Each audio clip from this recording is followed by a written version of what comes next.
It was nearly 1 year ago today, or 1 year ago, when a gunman opened fire on innocent people trying to enjoy a Sunday night right here on the Danforth. 2 people were killed, 13 others were injured in a violent rampage that ended when the gunman took his own life. Well, for the first time ever, Toronto police are releasing a detailed report on their investigation in an effort to try and bring closure to the victims, their families, and the public. But some of the most important questions about that night still have not been answered. When he left his home that day for the last time, that fateful time, there's nothing that we've learned to suggest that anyone could have foreseen that this was going to happen in the next hour. Is it from that car? It was a frightening scene. A man with a gun taking aim at groups of people sitting on patios, eating at restaurants, or out for a stroll on a warm summer night.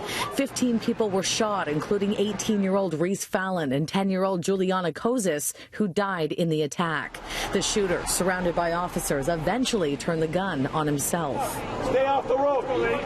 The large-scale investigation has finally wrapped after 11 months of police examining every aspect of the shooter's life. The conclusion is 29-year-old Faisal Hussein had no affiliation with radical ideologies, hate groups, or terrorist organizations, but did struggle with mental health issues from a very young age.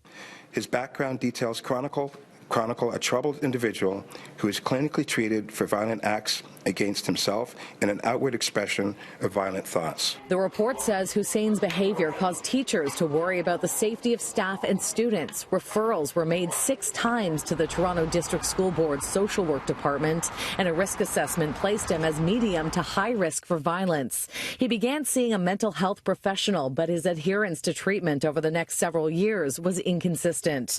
Hussein was apprehended 3 times by police between 2010 and 2012 under the Mental Health Act, but did not have a criminal record. And 2 days before the shooting, he was arrested for stealing ice cream. Charges were never laid. Despite his troubles, investigators say nothing could have been done to stop this tragedy. The day in question, through all the people that we've spoken to, the people that he works with his family, was no different from any other day. That is to say, he went to work, he was late as he's been to work, he went home, he was with his family, conversations took place. There was nothing that anyone has relayed to us that suggests to us that he was in crisis on that day. After the shooting, investigators found AK-47 magazines loaded with bullets, among other firearm accessories, in Hussein's bedroom. The gun used in the actual attack was a .40 caliber Smith & Wesson. In 2013, it was lawfully exported to a gun shop in Saskatchewan. In 2016, it was reported stolen. It's still unclear how that gun ended up in the hands of the Danforth shooter. The one question that the family and the public wanted to know is why.